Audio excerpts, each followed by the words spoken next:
আবৃত্তি করছি। কবিতার নাম চাঁদাবাজ।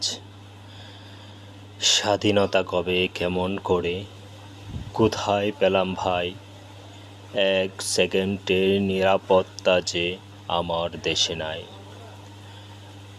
সোনার দেশ চলছে বেশ চাঁদাবাজদের হাতে, জীবন তোমার কেড়ে নেবে প্রতিবাদ করলে তাদের সাথে।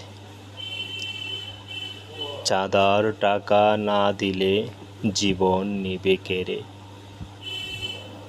দিতে তোমার হবেই চাঁদা, নয়তো ফেলবে মেরে। চাঁদাবাজরা ভরে গেছে দেশের প্রতি কোণায়, সাধারণ মানুষের জীবন তারা ধরে না কোনো গোনায়। মানুষের জীবন যাদের কাছে নাই কোনো মূল্য, মানুষ নয় ওরা হলো জানোয়ারের সমতুল্য।